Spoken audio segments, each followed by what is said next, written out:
Ya pasaron algunos días de la elección interna y seguimos analizando las repercusiones. Por ejemplo, cómo se analiza el resultado en el comando de Yamandú Orsi. ¿Cuál debería ser la estrategia junto a la fórmula, junto a Carolina Cose, de cara a octubre? ¿Qué pasa con las firmas? ¿Habrá plebiscito también por la reforma de la seguridad social? Serán los temas de esta noche. Así comienza la OB. Bienvenidas, bienvenidos.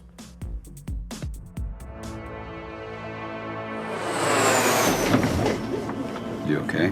We're gonna be fine. Se pretendió manchar mi imagen. Desde el principio dijimos, la acusación es falsa. We have to do it. It's the right thing to do, and nothing bad happens when you're doing the right thing. Esto es un operativo político que se trató de impedir o de evitar que yo fuera el candidato de nuestro Frente Amplio. Who's this? You really want this story getting out? José Mujica, expresidente de Uruguay. Tiene un tumor en el esófago. We can't have that. ¿Cambia la campaña con esta situación? Yo creo que la refuerza, ¿no? Al decirnos que va a seguir.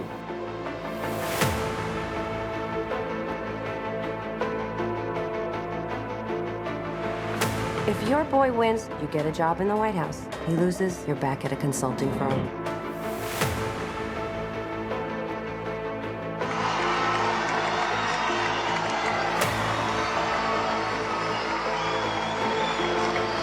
Mañana retomamos el trabajo, mañana retomamos la tarea y juntos con Carolina, juntos con todo nuestro Frente Amplio, nos dirigiremos hacia la victoria, que será la victoria del pueblo uruguayo. Hasta la victoria, compañeras. Gracias, gracias por todo.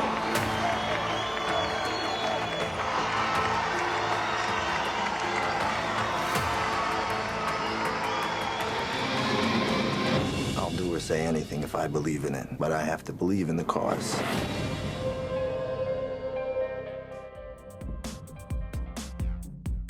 Y después de ese TED que mezcla cine, política, realidad, ficción, vamos a hablar de política, de lo que dejó también esta elección, con el coordinador de campaña de Yamandú Orsi en esta elección interna, Francisco Leñani. ¿Cómo estás, Francisco? Bienvenido a la OB. Un gusto tenerte por acá. ¿Qué tal? El gusto es mío. Muchas gracias por la invitación. Bueno, ¿estás durmiendo? ¿Has dormido de vuelta? ¿Volviste a dormir o no? Bueno, ¿En eso? pocas horas.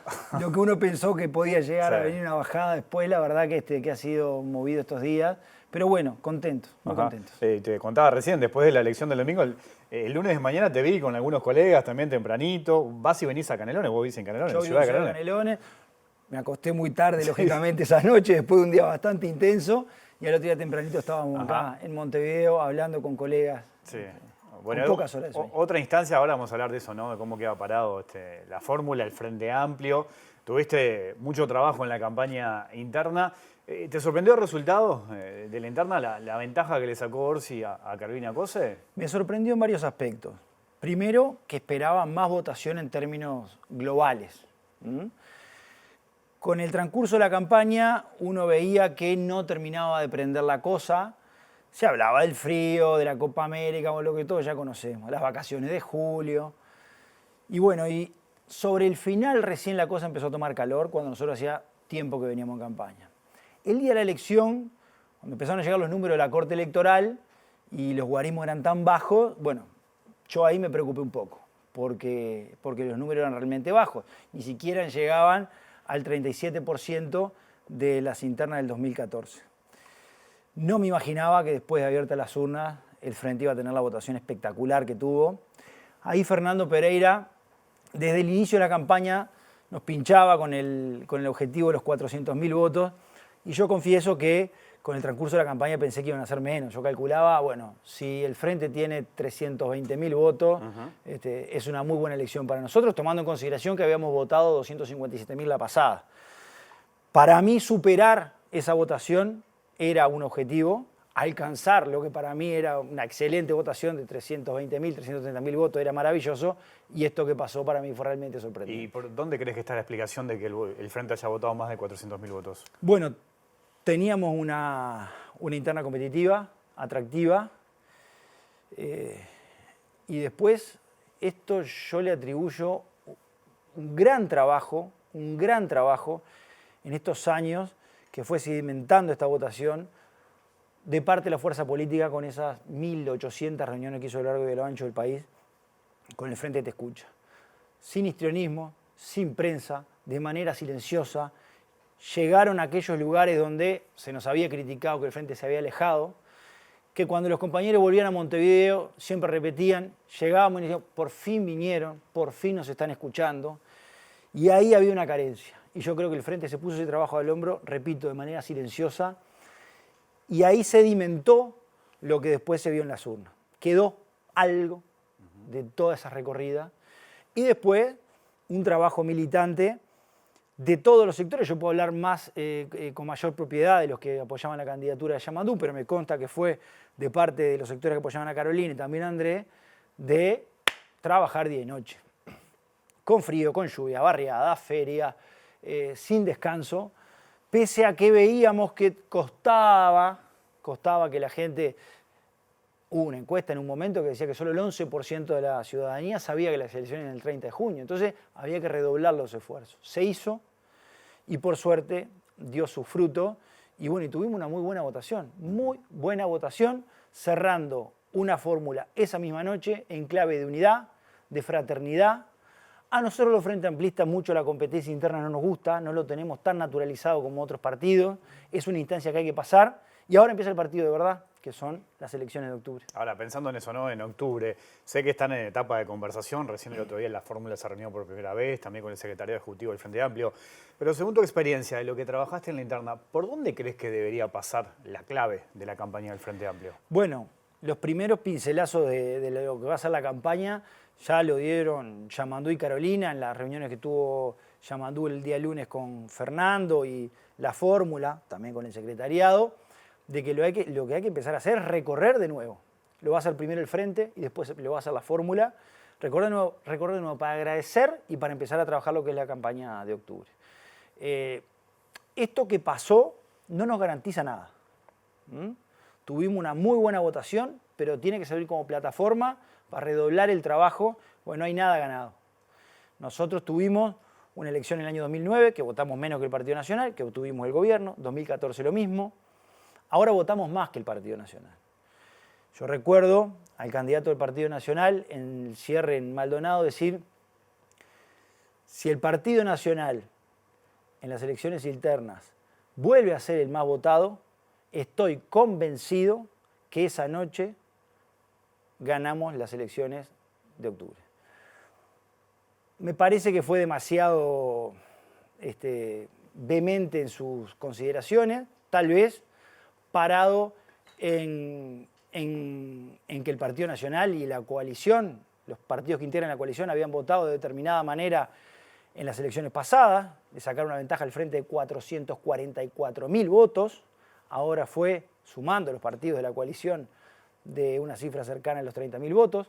En la instancia pasada, después en las elecciones nacionales obligatorias, terminamos apenas a 30.000 votos. Esos datos hay que tenerlos en cuenta, pero no tienen que servir más que para redoblar el esfuerzo, empezar a trabajar, recorrer, hablar primero con los militantes, primero con los Frente Amplistas, pero después hablarle a toda la ciudadanía. Esta gira que va a ser el Frente de Agradecimiento me parece perfecto, porque es un agradecimiento a la respuesta de todas aquellas recorridas que yo te mencionaba y que decantaron en votos. Pero ahora hay que hablarle a toda la ciudadanía. ¿Cuál crees que deberían ser los roles de Orsi y de COSE? ¿Que la fórmula recorra junto, separarse, cumplir determinadas tareas? Yo creo que por la vía de los hechos se va a dar que van a hacer recorridas juntos y que también van a tener que trabajar por separado. Desplegar el esfuerzo de uno y de otro a lo largo y a lo ancho del país. Políticamente esto se divide en Montevideo, Canelones e interior, aunque los canarios nos sentimos del interior. Cuando nos ponen ahí como una parte, no. Los canarios somos interior. Cuando hablan de área metropolitana, ahí vos yo soy canario y yo soy del interior. Entonces, Canelones, Montevideo interior, pongámoslo así, va a haber que hacer un trabajo incesante. Pero pensando en el país. Y para pensar en el país hay que hablarle a todos. A los núcleos duros que van a votar al Frente de Sol y Sombra, a los que están definidos por votar a la coalición, pero a otra cantidad de gente que no está tan identificado con ninguno de los dos bloques y que, hay que ir atrás de ese voto, explicarle por qué el Frente Amplio sí, tratar de convencerlos Y bueno, y es un enorme desafío, que bueno, que estamos muy entusiasmados y con muchas ganas de llevarlo a cabo. El trabajo empezó al otro día de las internas.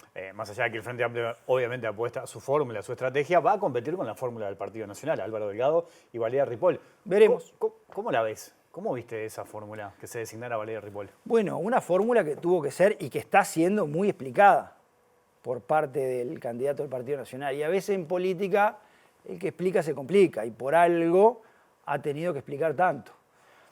Partió esa misma noche, recibió silbido y abucheo en el momento que la anunció. Y uno ha visto y ha leído algunos comentarios de dirigentes que no están tan conformes con la fórmula. No nos corresponde a nosotros opinar más allá de eso, más allá de lo que vimos y de lo que leímos, y después hay que ver esa fórmula en la cancha.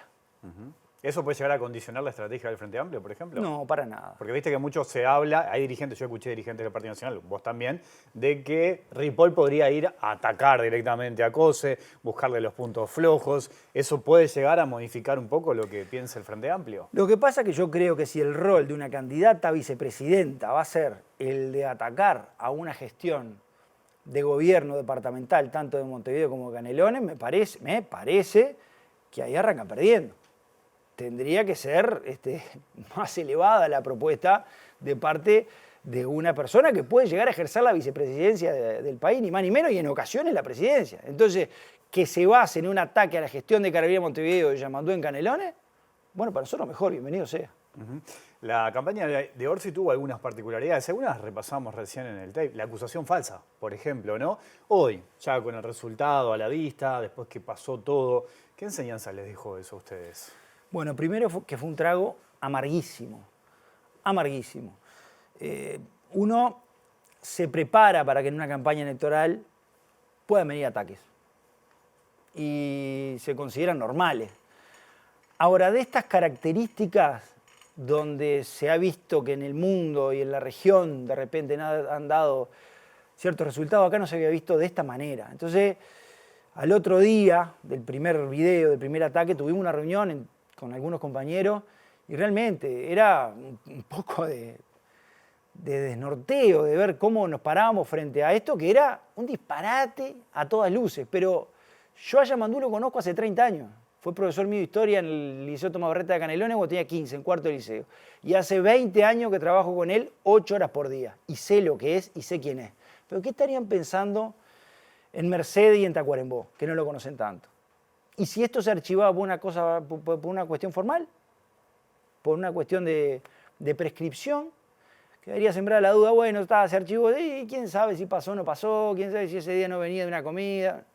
No, por suerte esto cayó, salió a la luz y nos tiene que dejar no a nosotros, ni a Yamandú, ni a Francisco Leñani, a todo el sistema político, la enseñanza que tenemos que extremar los cuidados, que nosotros tenemos una clase política que se respeta, que confronta, que contrapone modelos, gestiones, historia, pero que estas cosas no pueden pasar. Salimos de esta, Yamandú salió de esta, Yamandú tiene 2 hijos de 11 años, que llegó un momento que tuvo que sentarse y explicarle lo que le estaban haciendo. Él no se corrió un ápice de la campaña. Él dijo, yo esto lo voy a encapsular con mi equipo jurídico y voy a seguir recorriendo el interior, Canelones, Montevideo. La agenda se mantuvo igual. Él el tema lo interiorizó, pero indudablemente que se sufre como persona. Pero la campaña la siguió de manera tal cual como se había diagramado y como se había planificado. Y me parece que eso la gente lo terminó valorando también. Más allá de cómo se resolvió ustedes en el comando, ¿tenían estrategias para seguir adelante? La estrategia, nosotros lo dividimos en 2. La jurídica, con un equipo jurídico muy sólido, que empezó a trabajar desde el día 1, y que algunas de las incongruencias que se plantearon después que la cosa salió a la luz ya las manejaba el equipo jurídico. Lógico que no se hicieron públicas de antemano, porque después el relato se va acomodando en función de las incongruencias que se van encontrando. Y nosotros como equipo de campaña, obviamente que consultábamos a los abogados a ver cómo venía la cosa, nos centramos en lo que era el cronograma de campaña, una campaña intensísima, una campaña que uno tiene que ir midiendo permanentemente, basándose naturalmente en cómo venían las encuestas y cuál era la estrategia a seguir, pero no mezclar una cosa con la otra. Y me parece que ese trabajo dio resultado, tanto de un lado como del otro. ¿Ustedes saben quiénes están detrás de esta denuncia? A ver, hay una manifestación de la fiscal en su momento, en audiencia, que es quien tiene todos los elementos para investigar, todas las herramientas, que dijo, estoy plenamente convencida que detrás de estas dos personas hay otras personas con otros intereses. Yo creo que estas dos personas no pudieron haber armado esta historia solas, porque ahí había un conocimiento de cuándo narrar el presunto hecho, hacerlo coincidir con los 10 años, que coincidía con el mes de junio, para la prescripción, un conocimiento de cómo pararse frente a pericias, un conocimiento de cómo declarar. Ahí había cierta expertise que me parece que estas dos personas solas no lo armaron. No tengo ningún elemento para inferir de que había algún otro partido político ni nada por el estilo, pero tiendo a pensar que si la fiscal manifestó en audiencia estar plenamente convencida de que había más personas, darle la derecha a las palabras de la fiscal. Ahora, ¿ustedes temen que este tipo de práctica se mantenga y ahora apunte a la fórmula del Frente Amplio de cara a octubre? Y bueno, yo espero que no, que con esta experiencia nefasta esto no se vuelva a repetir.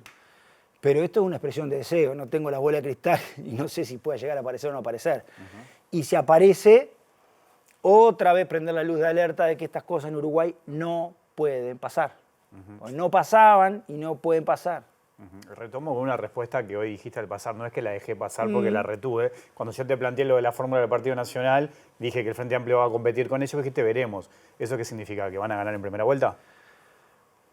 A ver, vamos a trabajar para ganar en primera vuelta. ¿Pensás que va a ser el desafío que Fernando Pereira y Pacha Sánchez nos van a poner sobre la mesa ahora, y es el objetivo, aparte con la experiencia que tuvimos, que nos pusieron el objetivo 400.000 votos. Remamos, parecía inalcanzable y lo superamos con creces. Bueno, vamos a trabajar para ganar en primera vuelta, sabiendo que es complicado. Si nos basamos en la experiencia, solamente en la elección del 2004 ganamos en primera vuelta, con una coyuntura del país muy compleja, el Frente no había gobernado, pero después con una enorme gestión liderada por Tabaré Vázquez no pudimos ganar en primera vuelta con un candidato como Pepe, y habiendo seguido Tabaré con una aprobación mayor a la que tiene el hoy presidente. Luego Pepe, que se fue con una aprobación mayor a la que tiene el hoy presidente, tampoco pudimos ganar en primera vuelta. Bueno, es un objetivo difícil, pero los objetivos difíciles están para desafiarlo y para tratar de cumplirlo. Y es el que nos vamos a trazar.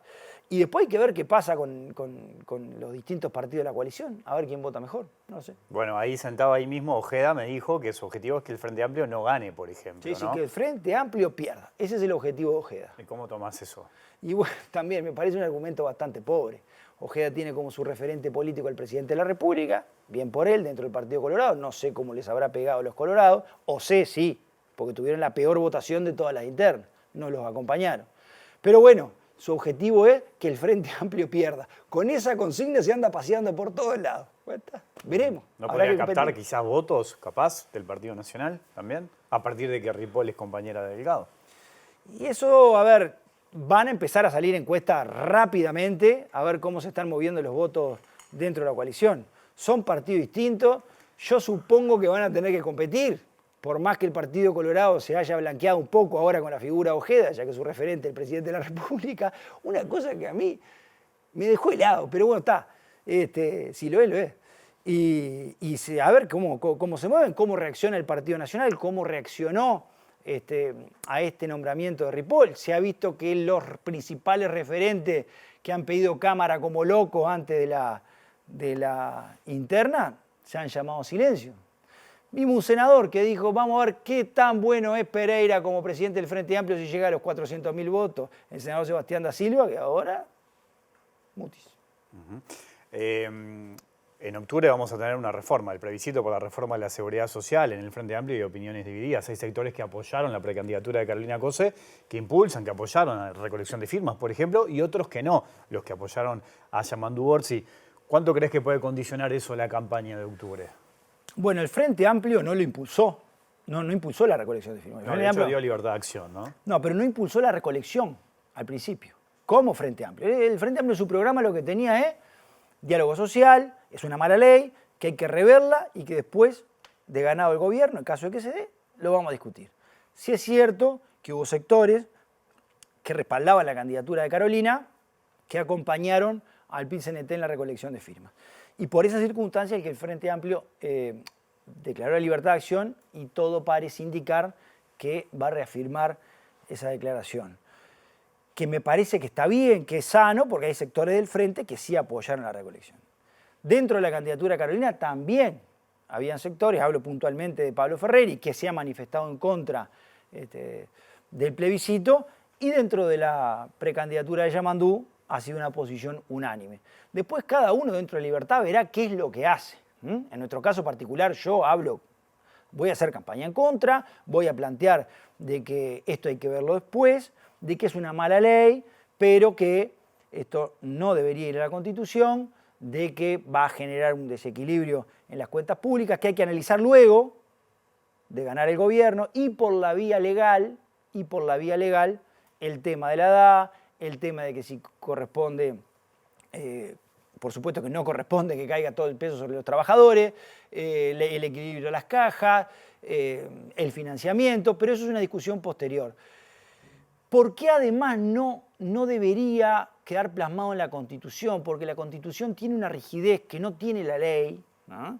Y nosotros no sabemos a ciencia cierta, en este mundo sumamente dinámico, cómo va a ser el trabajo, el empleo dentro de 5 o 10 años, la tecnología, los aportes, en fin.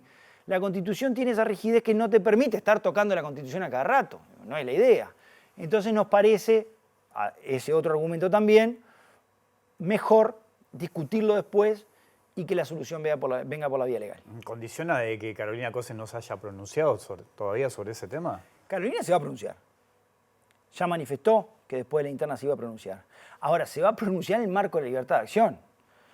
Y podrá hacerlo de la misma manera que Yamandú, estando en contra, o respaldando la posición del Partido Comunista y del Partido Socialista, que son los sectores mayoritarios que apoyaron su candidatura, a favor. Veremos qué es lo que hace. La libertad de acción está para ejercerse. ¿Vas a seguir como integrando el comando de campaña del Frente Amplio? ¿Dónde vas a estar ahora? No. Yo firmé contrato hasta el 30 de junio. No se te renovó ahí. Yo firmé el contrato hasta el 30 de junio. Tenés el pase en tu poder, como dicen los jugadores de fútbol. A ver, el trabajo mío como coordinador de campaña realmente terminó con la elección interna. Ahora cambia la característica de la campaña. Es el Frente Amplio en su totalidad quien va a centralizar la campaña en la sede del Frente Amplio. Ahora nosotros teníamos un comando cada uno, se va a centralizar en el Frente Amplio, ahí se va a empezar a trabajar con los equipos en ensamblar las propuestas de Carolina, que se dieron a conocer previo a las elecciones internas, los insumos de Yamandú, que tiene río de tinta escrito por un equipo de preparación en todas las áreas, integrado por más de 60 técnicos, de Andrés, y lo que puede aportar el Frente Amplio. Y a partir de ahí, empezar a ver cuáles son los énfasis y los ejes por donde van a ir la campaña. El Frente Amplio va a centralizar la campaña, me parece que es lo que corresponde, y bueno, por ahí. Bueno, como secretario general de la Intendencia de Canelones, obviamente, ¿pensás en mayo? O sea, ¿querés ser uno de los candidatos a la Intendencia? ¿Es la idea? Esto es por etapas. Nosotros tenemos la elección de octubre y tenemos que poner todo el foco y la militancia en ganar, si se puede, en primera vuelta. Si no se nos da, ir con todo al balotaje y ganar en segunda vuelta. Confiados plenamente que vamos a ganar en primera o en segunda vuelta. Y después vendrá mayo, las elecciones departamentales, el fin del ciclo electoral, cuando ya los electores llegan cansados de un año, que eso hay que reverlo también, Un ciclo electoral larguísimo, llegan las elecciones departamentales. A mí me encantaría ser candidato. Sería un honor si el Frente Amplio me plantea ese desafío. Si eso no es así, yo voy a estar donde el Frente Amplio disponga que yo tenga que estar. Eso es como una regla de todo frente amplista, de todo militante, desde cuando arrancamos como militante de base, que nosotros estamos donde el Frente Amplio disponga, y con el mayor de los gustos. O sea, ¿te gustaría ser intendente? Me encantaría asumir ese desafío. Ahora, es un desafío para el Frente Amplio en general, ¿no? Canelones, Montevideo, porque desde el gobierno también se apunta, ¿no? A competir con el Frente Amplio en ese sentido. La próxima elección va a tener algunas características especiales también. Vamos a tener coalición por primera vez en Canelones, y va a haber en Salto también. Coalición que cuando ahora se dice la coalición en su conjunto le ganó al Frente Amplio. La coalición siempre en términos relativos, ¿no? La coalición yo en Maldonado, cuando Antía dice el Partido Colorado acá no existe, no la veo demasiado. La coalición en Artigas, cuando hay un edil del Partido Colorado que tiene los Saltos, la gestión de Caram, iniciándole procesos por todos lados, tampoco la veo demasiado clara. No pudieron armar coalición en 16 departamentos para las elecciones de mayo. Sí en Montevideo, Canelones y Salto, ¿por qué? Porque ahí gobierna el Frente. Pero bueno, nosotros estamos respaldados en una muy buena gestión. Yamandú, después de 10 años como secretario general y 10 años como intendente, deja la gestión de la Intendencia de Canelones con un 69% de aprobación, según la encuestadora Cifra. Un Canelones que ha crecido exponencialmente en estos últimos 20 años. Un Canelones que presentó la única intendencia de todo el país por 11º año consecutivo superávit. En fin, un Canelones que ese apoyo a la gestión lo decantó en votos. El Frente Amplio tuvo en esta interna 76.000 votos contra 53.000 y pico de toda la coalición junta, prácticamente lo mismo que tuvo Yamandú solo, 53.000 y pico. Y con esas armas nosotros vamos a salir a tratar de, bueno, de buscar la confianza de la ciudadanía nuevamente. Para aunque hicimos una muy buena gestión, no tenemos la menor duda de eso. Francisco Lagnani, gracias por tu visita esta noche aquí al lado B. La seguimos en otro momento. El agradecido soy yo. Hacemos una pausa y ya seguimos hablando de actualidad aquí en Lado B, en la pantalla de TV Ciudad.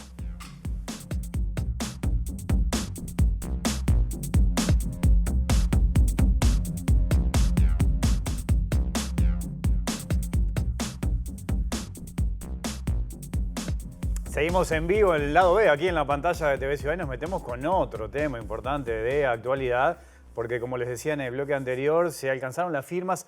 Tendremos plebiscito por la reforma de la seguridad social en las elecciones de octubre y vamos a volver a charlar con Karina Sosa, que es la presidenta de la Asociación de Trabajadores de la Seguridad Social, que viene trabajando desde hace mucho tiempo con este asunto. Con ella hemos hablado más de una ocasión. ¿Cómo estás, Karina? Bienvenida a Lado B. Un gusto tenerte por acá. Bueno, muchas gracias a ustedes por la invitación. Bueno, recuerdo que hablamos en verano, si no me equivoco, fue Exacto. En enero, creo que fue que cuando conversamos. todavía no teníamos 100.000 firmas juntadas. Exactamente, estaban ahí en ese mismo proceso. Eras muy optimista, me acuerdo. Sé que te pasaron como cosas muy particulares después que viniste al Lado B, ¿no? ¿Qué fue lo que pasó? ¿La gente se te acercaba? ¿Te decía que te había visto acá? Correcto. ¿Se generó algo especial ahí también para ustedes? Se generó lo que nosotros buscamos cuando tratamos de dar una información clara y concreta a la población para que sepa de qué estamos hablando. Y lo que se generó fue como un marco de confianza en función de la información que se brindó en este programa. Y al otro día en Plaza de los Bomberos, en una mesa que era muy permanente de los compañeros del correo, señoras bastante mayores venían y decían que justamente venían a firmar porque recién ahora habían entendido más claramente cuál era la propuesta de los 3 puntos y la papeleta, ¿no? O sea, que te habían visto acá en Lado B y te fueron a buscar para firmar. Al otro día. Ahora, obviamente se genera esta instancia que era la que ustedes estaban buscando. ¿Cómo lo toman? Porque ahora empieza otra etapa completamente distinta, desde negociación, conversación, seguir brindando información. ¿Cómo se paran ustedes ahora? Con la misma responsabilidad que hemos llegado hasta acá, tratando de hacer lo mejor posible en cuestión informativa y de comunicación, dando datos claros y brindándole a la población la oportunidad de que tenga dudas y que pueda disiparlas. Es muy difícil el sistema de seguridad social de nuestro país para entenderlo a la ligera, y más cuando todo el tiempo actores sociales que tienen acceso a los medios masivos de comunicación están continuamente generando incertidumbre y dando una sensación terrorista sobre la situación, vaticinando un descalabro económico, problemas fiscales, aumento de impuestos, que es más o menos lo que hacen desde el inicio de los tiempos, ¿no? Ahora, el ex ministro en realidad, hoy candidato Pablo Mieres, lanzó una convocatoria, ¿no?, a todos los candidatos a firmar en contra o a estar en contra de esta propuesta. ¿Cómo lo toman ustedes esto? Bueno, en principio nos llama la atención que un actor político con tan poca ascendencia dentro del electorado tome la vanguardia, al igual que Javier García, no lo mencionaste, pero también son un poco los dos que están más o menos todo el tiempo tratando de revertir. Primero no querían que llegáramos a las firmas y desestimaban las mismas diciendo que había fraude.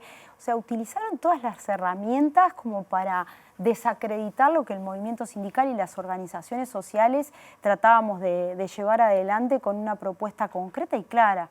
La cuestión es que un exministro de Trabajo que no supo controlar durante el periodo de la pandemia, otorgar subsidios, por ejemplo, y controlar que efectivamente correspondieran, donde no se pudieron generar puestos de empleo de calidad, donde tenemos más de 500.000 trabajadores con salarios deprimidos, 40 meses de pérdida salarial continua, ¿no debería estar más preocupado por eso que por una reforma que en realidad empobrece más a la gente mayor?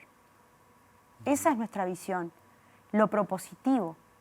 Y ellos eligen ir por lo negativo, es ponerse en contra de. Nosotros entendemos que fue un compromiso que firmaron los partidos que hicieron acuerdo para llegar al gobierno y lo tenemos muy claro, nos parece que como todo gobierno neoliberal y con esos pensamientos hicieron lo que están acostumbrados a hacer, pero también tenemos claro que tiene que haber un movimiento social fuerte detrás que defienda los derechos de la gente, porque desde el siglo pasado y pasando por los años más oscuros de nuestro país, los eternos castigados son los trabajadores activos que luego se convierten en jubilados, ¿no?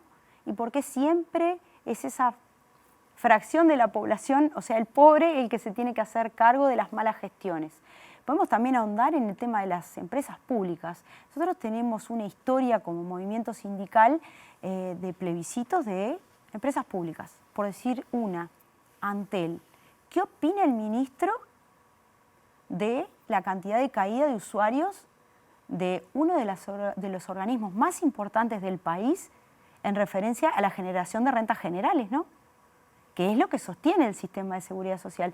Un sistema de seguridad social que en el BPS tiene más de un 80% de cobertura, que además en la relación activo-pasivo BPS tiene por encima de 2 activos por cada pasivo, cosa que no sucede en las otras cajas.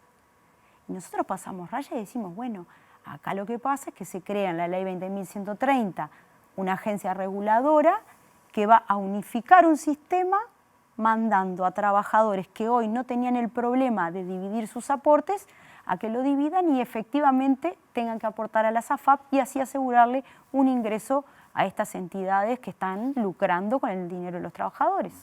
Karina, yo te planteaba recién, ahora empieza otra instancia de cara a octubre, ¿no? A la elección. El PIT-CNT planteó reunirse con todos los partidos políticos. ¿Qué expectativa, con qué expectativa van? ¿Qué esperas de esa instancia? La expectativa es, en principio, no somos ni negacionistas de la realidad ni exitistas, pero los pasos que hay que cumplir se han llevado adelante de la forma más responsable posible. De hecho, en una entrevista que yo tuve aquí contigo, trajiste a colación como que la comisión de expertos no había recibido ni de parte del movimiento sindical, ni de ATCS, ni de ningún actor social alguna propuesta en concreto. Y yo en esa entrevista te confirmaba que un mínimo de 4 ocasiones nosotros le planteamos una propuesta concreta. Desestimaron totalmente la propuesta, trabajaron a puertas cerradas, no hubo diálogo social, por lo tanto nosotros lo que esperamos es ponerlos en conocimiento. Y entendemos que en la historia de este país, en tema de plebiscitos, si nos ponemos a analizar para atrás, siempre ha habido propulsores, detractores y quienes nos apoyaron y quienes no. Ahora, en tema de jubilaciones y pensiones, los resultados están a la vista porque hemos ganado siempre. En el 89, en el 92. Y por otro lado, nunca tuvimos al espectro político del lado nuestro de forma concreta y completa. Entonces lo que esperamos es informarles, plantearlos cuáles son los caminos que nosotros creemos adecuados, que interpretan la papeleta de forma tal que no se generen esos ruidos y se hagan 3, 4 escenarios posibles de gasto, cuando nosotros sabemos perfectamente qué era lo que queríamos decir a la hora de escribirla, ¿no? ¿Ustedes son optimistas en que pueden llegar a aprobar esta instancia en octubre? Sí, de la misma manera que éramos optimistas para juntar las firmas. Se habían puesto mucho a duda, me acuerdo, en ese momento, no en todo el proceso. Incluso ahora en este proceso de validación de firmas, ustedes, la Central Sindical recibió muchas críticas también. Sí, pero nosotros no nos distraemos en eso, seguimos con un objetivo claro y seguimos adelante tratando de brindar la mayor información posible, como te decía. Nos apoyamos en mucha información porque nosotros leemos continuamente y estamos permanentemente educándonos más en la materia. No solamente trabajamos con la gente y vemos cuál es el impacto de menores jubilaciones, que en este momento deberían estar superando el salario mínimo nacional si se hubiese continuado con la política de aumento que se inició en el año 2005. Sin embargo, tendría que estar en 4 bases de prestación y contribución que cifran unos 24.000 pesos aproximadamente y hoy están en 18.880. ¿Qué sucedió ahí? ¿Qué fue lo que pasó? Un proyecto de gobierno que estaba orientado con una dinámica de políticas neoliberales que le sacan al más débil y aplican una política de recortes que concluyentemente lo que hacen es sacarle el pan de la boca a la gente que más lo necesita. Vuelvo sobre una pregunta y sobre una crítica que se mantiene de aquellos que no están de acuerdo con esta propuesta, que apuntan a lo económico. Afirman que esto no se sostiene en caso de aprobarse desde el punto de vista económico. ¿Cómo responden ustedes a eso? Bueno, también como yo te decía que nosotros leemos mucho, hay un documento de CIMBE que es bien claro, que habla de que en 20 años no hay un problema económico. 20 años son 4 gobiernos completos. Tanta será la incapacidad de 4 gobiernos, gabinetes, Cámara de Senadores, Asamblea General, para no poder resolver estos problemas conversando con la gente en un verdadero diálogo social. Nosotros vamos por la reforma constitucional porque perdimos la confianza. De hecho, desde el momento que en el año 96 se crean las AFAP y durante 15 años del gobierno progresista se mantienen, ¿verdad? Entonces, vamos por la democracia directa. Ya la representativa la vamos a utilizar para que legislen los puntos de la papeleta. Pero en sí mismo nosotros creemos que es sostenible, no lo decimos solo nosotros, lo dice CIMBE, que ha hecho otros documentos. Pero el que apunta específicamente a nuestra reforma habla de que por 20 años hay superávit. Y es válido lo que CIMBE dice. ¿Y cómo tomás, por ejemplo, hay algunos actores del Frente Amplio que apuestan al diálogo social en lugar de aprobar esto? ¿Cómo tomás eso, por ejemplo? El diálogo social es necesario y complementario, porque tú con una papeleta de plebiscito no podés legislar una nueva reforma, que es lo que va a tener que hacerse. Porque como lo dijimos en sendas ocasiones, nosotros no vamos en contra de la ley 20.130, porque tiene algunas cosas que mejoran. Ahora, lo que sí no queremos más es el lucro en la seguridad social, que ya lo hemos manifestado muchas veces, pero lo reiteramos. El promedio de jubilaciones en BPS supera los 30.000 pesos mensuales. El promedio de las AFAP apenas supera los 6.000 pesos, a mismos aportes. Y otra cosa que me gustaría recalcar, hay 27.000 trabajadores en este país que ganan por encima de los 256.000 pesos.